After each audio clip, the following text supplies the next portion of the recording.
Maybe don't know. This time, this time, this time, this time, this time to build, this time to build, this time to build, this time to build, this time to build, this time to build, this time to build, this time power, this time to build power, this time to build power, this time to build power.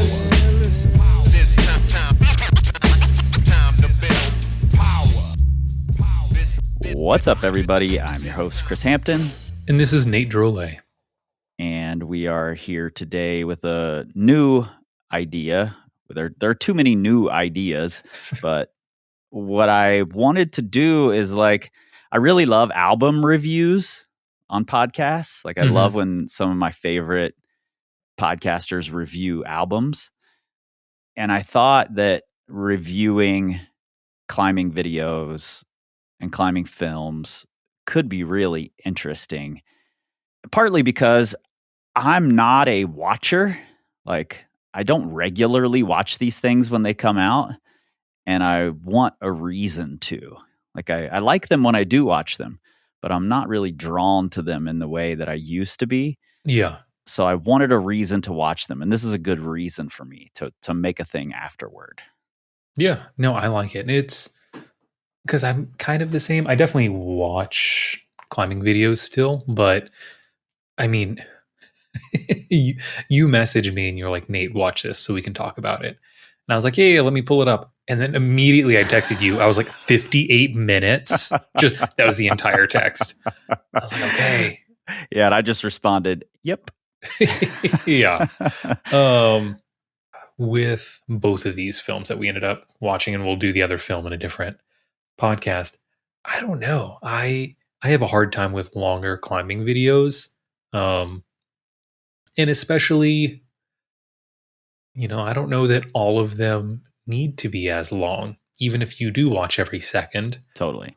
Some it's like, okay, yeah, there's a motif here that is maybe a lot of repetition, really hammers home the point of this was a super long project that took a long time. It was very frustrating. It's like, okay, well, I get you. But do I still need 15 minutes of falling on the exact same move and just screaming the word fuck every time with zero other addition? I don't know. I don't know if I need that. And that kind of video has kind of burnt me out on longer climbing videos to a degree. Mm-hmm. But yeah, so this was fun. And it was interesting how going through this, I was like, man, I don't know how much of this I would have noticed if I didn't know I was going to review this and talk about it. Same. And you've already kind of jumped into the talking about it, but let's just tell them what we're watching here. We're watching and reviewing Scarpa Presents, Soudain Seul. I think that's how you say it. 9A/V17 times Simon Lorenzi or Simon Lorenzi. I'm not sure how you say his name, but it's on the Mellow channel. Produced, directed, filmed, and edited by, and I'm going to butcher this name too, Gilles Charlier. I'm not sure how to say that either. But like you said, initial thoughts of the thing, mine was the same. Wow, this is almost 59 minutes long. This is an hour-long climbing film about one boulder. Did you have other initial thoughts going into this thing other than the time made you second guess your choices in life? Oh, my immediate thought was, how many years has it been? Yeah, mine too. It was 3 years since he did the thing. Yeah. So it was my first thought. I was like, oh man. And then I ended up feeling bad because at the very end, the guy who created it was like, hey, thank you everyone for all the patience. This was my first big project. I appreciate all this. And I was like, oh, I'm an asshole. Because immediately I was like, oh, 3 years. Okay. Been sitting on this one for a minute. Yeah, I feel that too. However, I didn't necessarily feel like an asshole. I sort of feel like, especially with climbing, there is an immediacy about media. Is it a coincidence that media is in immediacy? I don't know if that's a coincidence or not. Anyway, I have no idea. There is an immediacy about putting out climbing media when you do a thing. I do think there's a lot of room for, more well-baked media. The thing that threw me a little is we've already seen the film of the second ascent. So Yeah. now seeing the film of the first ascent, I was like, this just seems like strange timing. But like you, I sort of got it more after I watched the thing. Yeah. And that's kind of like, what was it? The Dawn Wall, where Exactly. That's what this reminded me of. I have that in my notes here. Yeah. The film, Adam Ondra had already come out and was like, oh, what is trad climbing? Let me learn this. And then fires the Dawn Wall in like an absurd short amount of time. And then we didn't get the Dawn Wall movie about Tommy and Kevin till after that happened. And, they were like, this is just this giant legacy thing. And it's like, yeah, it is, but it feels less so when someone else already has like come and done it. Yeah. Ondra went cragging and did it. Yeah, truly. Yeah. So this sort of felt the same to me. I was mostly interested in watching it because of the ethical take, like the book under the knee pad. I had heard about that when it happened, and I really wanted to see how they handled that in the film. And in preparing season 1 of Written in Stone, I read a lot more about the history of this boulder. And the history is far more sordid than I realized. And no one ever brings that up. And I was hoping some of that would be talked about around the ethics because of, the book raises this interesting question. And then there were other interesting questions in the history of this boulder, but it never got talked about in the film, which bummed me out a bit. But that was the reason I was interested in watching it, I think. Oh, interesting. Okay. They nodded slightly to at the beginning. Yeah. But really not that much, which I can kind of understand. With this much footage, I feel like it would have been very easy to take the narrative in any direction. Yeah. I gotta say, I was very impressed with, it was a very narrow kind of perspective. Mm-hmm. It's funny. I think maybe 9 minutes in, they were like, okay, cool. We're going to leave and we're going to go train now. And I was like, okay, cool. This is going to have kind of a real thing vibe with, they're going to go back, hit the campus sport, hit the gym. We're going to have a whole training montage. It was 8 seconds. It's like Simone campusing 2 boulders and they're like, okay, we're going back to font now. And they were like, no, I'm sorry. Did you think we were going to get away from the minute details of moves 3 through 6? Yeah, not a chance.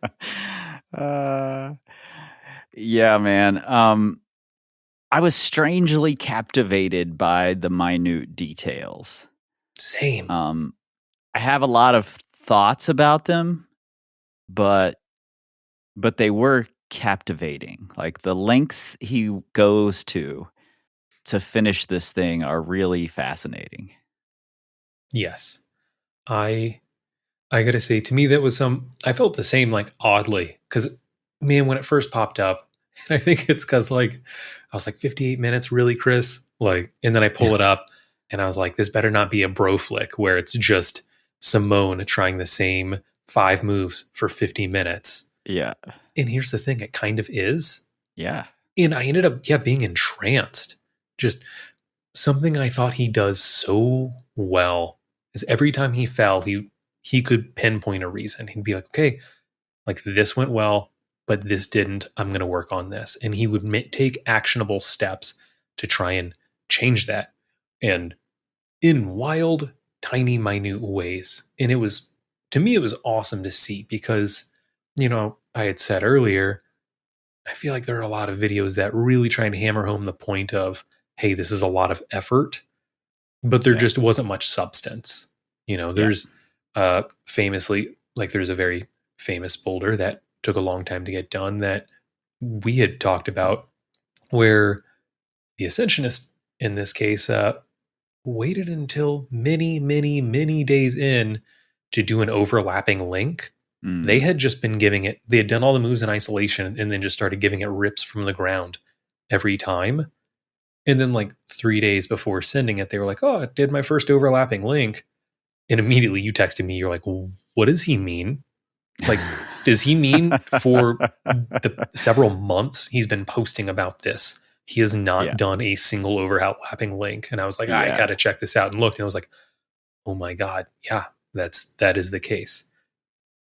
I sort of had the same reaction to this, though. Like, does he ever do a low point below the stand start? I didn't think about this until this morning, but he references I couldn't remember. Because he said I think at one point he says he does the big island as the end of his warm up for every day, which made, and because they didn't show it, it made me assume he was doing links. Just because he was so tactical. Yeah, I wonder if he actually ever did a low point below the start of the big island. Like have someone push him into the like transition moves into the start of the big island, and if he ever did it from there. They never show it, I don't think, anyway. I know they say he does the big island regularly. Yeah. But I don't know if he ever did, because there are like 6 moves or something leading into it, right? Yeah. You know, I don't know if he ever did like get pushed into the knee bar and start there or something like that. I have no idea. And like link it to the top. I'm not sure, because I feel like they didn't show him topping the boulder until the actual send. And I don't know if there was... Yeah, that might be true. Yeah. Like, yeah. So I'm not sure. I would think it's a tough... I had this realization this morning because I was going back through to try to find, did he ever do any links? And it's a tough film to like keep in order in my head because it's so much of falling in the same spots over and over and over and over and over.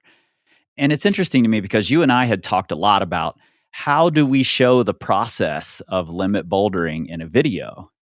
Like, we've never really been satisfied with the way it's shown in videos. And at first I was like, oh, that's what they're doing here. But I'm not sure if that's true. Like, it's not really thinking through the process as much as like, here's what went wrong. I'm going to fix it. And then as I reflect on that, almost all of the things that go wrong aren't him.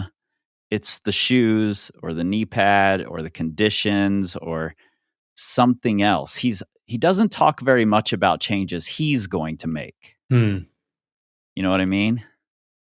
Or am I misremembering that? That's another thing. I could totally be misremembering that simply because of like the feeling I got halfway through that this could have been cut in half.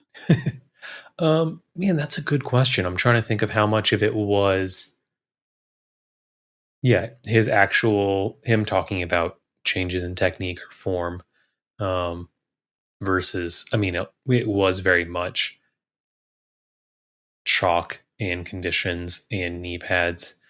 I will say this, I appreciated, because like the second he put that book underneath his knee pad, I was like, what are you doing? That's going to slip around because all the pages are loose. And then like the next day he's taping it closed and he's like, the pages were slipping. I was like, okay, my guy. Like, and he's spray adhesiving it onto his leg and then spray adhesive the knee pad onto the book. I was like, wow, this guy's dedicated. Yeah. Though I will say one thing he was missing, tension shoe spray on knee pads. Absolutely. Like, it's funny because, you know, most people think of it like for their toes. I think heels for heel hooking and knee pads, amazing. That stuff is truly magic. 100%. But this still just kind of like goes to your point. At one point he was cleaning the rubber of his knee pad and he was like, you can tell when it sticks and it catches. That's how it's good. And I will do that to my shoes until they're like tacky. This is interesting because it is a lot of what was shown was gear kind of related. Yeah. which I think is fascinating. And I'm not trying to Mhm. say that's necessarily a bad thing. My thought, though, is that until you're at the V17 level, that's probably not the first place you should go. Is I need to, modify my shoes to make them work for this boulder, or I need to modify this knee pad, or I need a fan on a stick pointing at the hold, and I need someone with holding a pad so the sun's not hitting this hold or whatever. Maybe going to what am I doing that I could improve, as opposed to how is my gear working and how can I improve it. For me, I would rather have seen a takeaway like that, or at least somewhere in it. And I don't feel like I got that. Maybe it is there and I just didn't get it, but I don't feel like I got it. There was one quick clip that I think they showed 3 or 4 things back to back. One, he was like, "Oh, I realized I can put my foot, like this rail looks really wide, but if I put my foot on this exact spike, it has more texture. I can pull in, it makes this move slightly easier." And I feel like he rapid fire. I think he's giving beta to someone else when he does that, right? He might be. This is what I figured out. Yes, but it was all things that were like, here's some minor changes I've made. Yeah. But yeah, I don't feel like that was a very big, like the improvement or the theme of small improvements, like those 1% changes was very large in this film, but it wasn't, I think you kind of hit the nail on the head with this. Like, yeah, it was at a V17 level. Like, yeah. And I feel like it's a little bit like, I'm sure you're familiar with this, like survivorship bias illustration with the planes. Oh, yeah. Yeah. Are you familiar with this? Where the planes come back from war and they're riddled with bullet holes, and they try to, they look at the bullet holes and say, oh, these are where the plane's getting shot. We need to put extra armor here. But in reality, those are the planes that made it back. It's the planes that didn't make it back where those bullet holes are that need to be armored. Yeah. And I sort of I got that feeling with the gear's always the problem. Like it makes me worry that V5 climbers are watching this and now are going to go, totally change their, add rubber to their shoes, or, because they need to alter their equipment in order to climb. When in reality, the lesson should have been his patience, his dedication, not necessarily just the gear changes. Yeah, no, absolutely. And he, I believe, has climbed the most 9A boulders of anyone in the world currently. Yeah, maybe so. I think Will Bosey has the same amount, right? Ooh, he might. He's done Return to Sleepwalker, but not Soudain Seul. I forgot he did Return. Yeah. Yeah. So I think it is a tie. But either way, very well established climber. And it might he's be done that Alphane, he's done Burden of Dreams, he's done this one. Yes. It might be that a lot of these little changes are things that are happening more internally.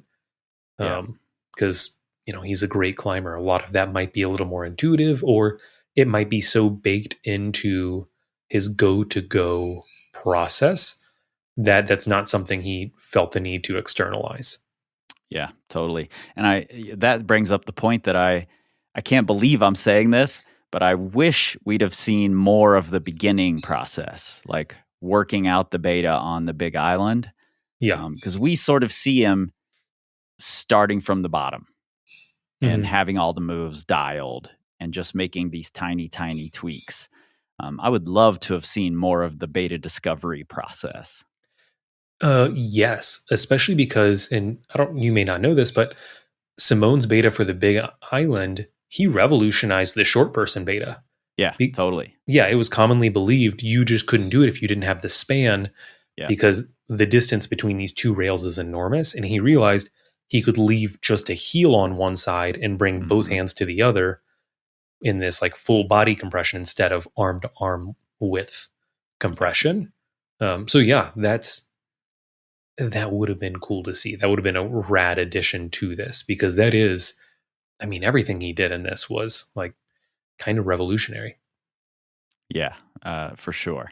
Did you have a favorite moment of the film? Two, probably. One I loved.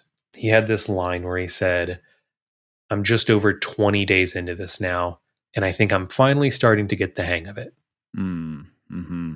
And I was like, yes, I wish every one of my clients could hear this. I wish just every climber could hear that. Yeah. I've got more than 20 days in on this, and probably plus whatever it took him to do the Big Island. And the fact that he's like, I think I'm just starting to understand now. That's incredible. Like, that is I think that mindset's super useful, because it's so easy to get into this mindset of, well, I've spent 4 days on it. I've got the beta. Either I'm fit enough and strong enough to do it, or I'm not, or I just have to get lucky. You know, those are phrases that, man, that's where projecting goes to die, is those phrases. Totally. What was the other? I thought in the back like third of it, I just like the general vibe of it. I thought it was a lot more just kind of him in like enjoying this process, like in a lot of the shots of like him where they were staying, and just more of not just the boulder. But yeah, I thought I liked it. I thought they did a really good job with that part of just kind of showing a little more of him. Also, I really appreciate seeing, like, this is a high level climber who's like doing mobility, doing good warm ups, just being really thoughtful. Because that's, I believe so many high level climbers are probably just as thoughtful, but we don't see it enough. And like, I like that. There's a YouTuber, Ross Fulkerson, who's also, not YouTuber, great climber who happens to do YouTube. And one thing I love that he does is he shows his full off the wall warm up. It's at, 5 times speed or whatever, but he does a ton of mobility, ton of just getting his body ready. And you watch him on the wall and you're like, oh, that guy's got tremendous mobility. His shoulders are strong and robust in a ton of shapes. And I love that he shows that at the start of every episode, because it really just hammers home, hey, this is work. Like, this is part of the process. Yeah. Yeah, totally. I agree that we don't get to see that enough. And it's sort of led to this prevalence of only warming up your fingers before you rock climb, which especially on a boulder like this is just crazy talk. Yeah. So I really did love that. And I also had two favorite moments. One was I didn't know where the name Soudain Seul came from. So learning that it was the title of the book. Yeah. And then the translation, I think, is really fascinating. Like, I don't think he chose it because of this name, but the translation to English is suddenly alone. Yeah. And that fits with island really well. I thought that was really fitting. And I'm a big proponent of like sticking with the theme if you're going to rename shit. Same. Or if you're naming things at a crag that's already established, stick with the fucking theme. Don't be an idiot. I feel this so strongly. It's funny because some people will get hung up about, should we change the name of routes or boulders over time? All of that. Here's my thought. I for no other reason, I want to go back and change names of routes and boulders that don't fit themes. Absolutely. Get rid of American Dream at the dark side. I was going to say swing line at the dark side. Like, why do we have a route named Get rid after of it. a stapler when we have all these like badass Star Wars names? Like, yeah, I know. People are like, no, we have to preserve things for history and all this. And I'm like, no, I don't think you understand how low my threshold is. Absolutely. Yeah, I'll change for anything. And I got a buddy who, like, there's a boulder in Chattanooga called Hand on the Axe, and it's got a stand start called Hand on the Axe Stand. And a buddy of mine like logged it as Stand on the Axe. And I was like, that's it. Like, we're getting rid of, and it was put up as a stand start. And then later the sit got added. I was like, we're changing the name. Like, everyone has to just agree now, right? Like, we all just agree. We can't let that go. Yeah, for sure. Um, I'm 100% with that. And then tied to that is my second favorite moment, which was when he tops out and he's sitting there and he says to, I think to Nico, whoever it is that's also working the boulder, mhm. he says, "Here I am sitting on your island." Yeah. And I was like, oh, I know he didn't mean it this way, but that's some Kendrick versus Drake shit. Like, that's battle rap right there. I thought it was beautiful. Like, Yeah. it was so great. But I do want to, like, you were just talking about like history and ethics, and we have to preserve all this. I want to give a quick primer on like the history of this boulder, because I think one of the big takeaways from this is sort of like ethics are pliable. Like, do what it takes to do the thing as long as you're not harming the rock in the process Mhm. or changing other people's experience during the process. But then just be honest and forthright about how you did it. Yeah. I think that's a really great takeaway. And it ties right into the history of this boulder, because it had been an accepted like futuristic project since the 70s. I think in 1973 is when boulders first recognized it as something that would be done in the future. Oh, wow. And it was, at the time, it was called Roof of the Eagle's Nest. However you say that in French, but it was called Roof of the Eagle's Nest. And the stand start was a project for a long time. And Vincent Pochon, I think is how you say his last name, That sounds about right. I haven't seen it written in a while, though. had been working on it with like the font ethics in mind. Like, you start from the ground, period.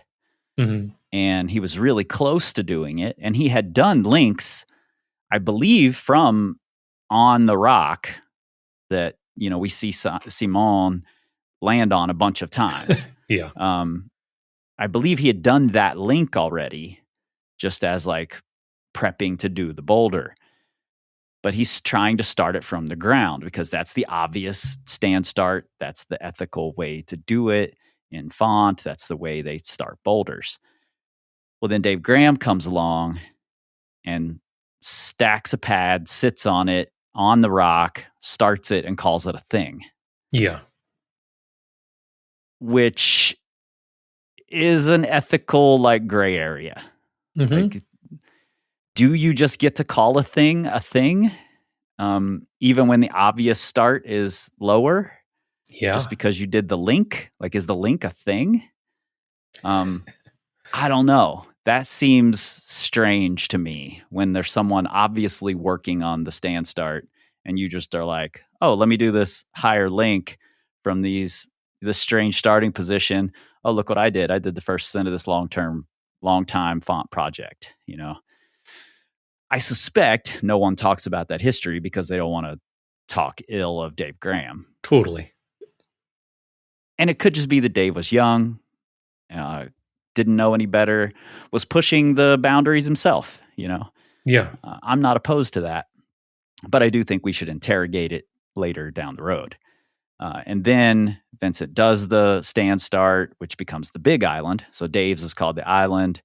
Vincent calls his the Big Island. And then eventually this low sit start is done that had been tried since the late 90s. Like, people have been trying this for a long time, since way before the stand start was done. So it's got an interesting sordid history. So I think adding the like book under the knee pad and getting people riled up is really a cool way to end up doing it. Yeah. I appreciate it. I appreciate how just, I don't know. He was like, hey, I'm whatever it takes. Yeah. Yeah, me Like, too. And that's, I don't know, so much of climbing and how we approach it. You said it a minute ago. Like, as long as you're not harming the rock or anyone else's experience, and how you approach things is just preference. Yeah. I think it is a common thing in climbing that people will they will intellectualize their stubbornness or their like kind of almost closed-mindedness of this Yeah. is the only way to climb using some philosophical approach. Like, well, Yeah, they're being held back by history in some way. yeah. And that's fine. If that's the way you want to do it, cool. Yep, But totally. holding other people to your own personal preferences is silly, and honestly, it's just gonna frustrate you anyway. So Yeah. don't do it. But yeah, I thought this was a great example of someone who was just like, hey, like I want to do this. I'm driven. I'm going to do whatever it takes. Yeah. There was one thing that jumped out at me pretty quickly into the film, and I'm curious if this stood out to you at all, because I couldn't stop marveling over it the entire 59 minutes of this film. And that's the way he starts is like he's like sitting a little away from the boulder, Mm-hmm. and he like does his preparation there, and then as he like slides under the boulder, it's immediate. He like slides under and he's off. And I was like, whoa, I've never seen anyone like start anything that quickly. Like there's almost always a like touch the hold, take a breath, okay, and then start. But he like, it's instant. And it's like, it's such a cool, like you can see him flip into the mode. Like, he's like calm and relaxed, sitting there chalking up and making sure everything's right. And then he just does one little scoot under the boulder and he just goes. It's really wild to watch. Oh, funny. I didn't notice this. Go back and watch and you won't be able to unsee it. Yeah, I will. Crazy. Someone who had a really incredible style for pulling off of the ground, which seems like such a silly niche thing to say, was Ty Landman. Mm. And he could it's like he would be in position before leaving the ground. So many people, they pull off the ground onto a boulder, whether it's to do a link or to pull on from the start. They pull on and they give themselves a second to settle and then they move. Yeah. And he pulls on and he's immediately like tensed, ready, going. It is every time. It's remarkable how, and it doesn't look rushed. It doesn't look like he's jump starting boulders. Like it's just, he's on and he's already engaged and in position. So why not move? But it's such a, it's one of those things. I'm sure I'll see it with Simone now, but once you see it once, you can't help but notice it every single time he leaves the ground. You're like, how are you just going immediately? There's zero lag. Yeah, totally. This was the same thing. Like, when I start something that's like that low to the ground where you're sitting down, I almost always like scoot under it, put my feet on, lay back, look at the holds, breathe, and then I'll sit up into the holds, take another breath and go, but there's none of that, like none of those theatrics. He just scoots his butt under and he's gone. It's so crazy. I loved seeing it though. Any other thoughts on like takeaways, things we can pull out of here? I liked his mindset overall through this. I mean, because when he would fall, yes, he would have frustration, which is natural. But a lot of times if you looked, he would have a smile on his face, especially when he was falling off the end. Like there's one time he was like, I am so pumped. My hand was opening up. But he's saying those with a massive smile on his face. Yeah, I did like that a lot. And I think this is a great way to approach things. Like, yes, you're allowed to get frustrated when things go wrong. We don't need to have this toxic positivity of I fell and it's like, oh, but look how beautiful the day is and the birds are singing and how glorious is it that I am outside. Like, no, that's terrible. That's fake. To most people, it doesn't feel authentic. And this was very real. It's like, damn it, I fell again. And then immediately, like once he'd experience it, he would turn back around and be like, okay, what can I change? This was happening. How do I fix that? I like that a lot. It definitely gave the feeling that he like relishes the challenge, the personal challenge of it all, as opposed to like just being angry that he didn't do it. Yes. So I liked that a lot.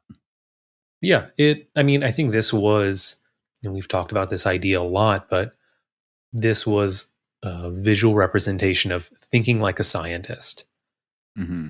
Like, okay, I'm going to try something. I'm not going to take it personally if it fails, but I'm going to collect the data, see how do I update and try again. Yep. And part of that is using the right equipment, So, yes. So I'm not saying at all, I know I harped on it a little in the beginning. I'm not saying it was a bad thing that he's modifying equipment to make it work. I'm just saying I hope that's not the main takeaway. But you're right. It is very much not taking it personal, but do take it serious and think about it like a scientist. Yeah. I do, before we go, though, I want to give props to the filmmaker. I think it's a little long. It didn't have to show as much as it did, but making that creative choice, it has to be really difficult to work through. Not only to be there for all those attempts and film it, but also to sort through all of that footage and put it together in some sort of a narrative way, showing the points you want to make and building it up to this thing over the course of an hour. That's a gargantuan amount of work. So, oh my goodness. Yeah. So I would have made a different creative choice, I think, but with the choice that was made for what it is, great job, I think. Totally. And he had said, I believe he said this was his first like big project like this. And yeah, I think it was a great job, especially considering that. I think it's worth watching for sure. Rewatchability. What do you give it? I tend to think of rewatchability as like the final, the better rating of a film than how good is it. I'm more curious about like how much do you want to rewatch it? Out of 10, what would you give it for rewatchability? Oh, interesting. I don't know that I put rewatchability on as high of a pedestal. But because there's some things I'm like, oh, this was such a joy to watch in its own way, and I would rewatch it for that. But there are plenty of movies where I'm like, oh, that was really good. I don't know if I'm ever going to watch it again. Totally. I agree. And I think this was good. Yeah, I thought it was good. Man, I don't know that I would rewatch it in its full length. I would say, for me, 6 out of 10 if I can still skip through. I'm going 2. Okay. Simply for the reason I won't rewatch it. But I did put in parentheses, I might skim it. Yeah. Like if I want to know a historical fact or something about his attempts, I might skim through and try to find that. Yes. But part of the reason it's not rewatchable is I think it made the point. And I think it made the point really well.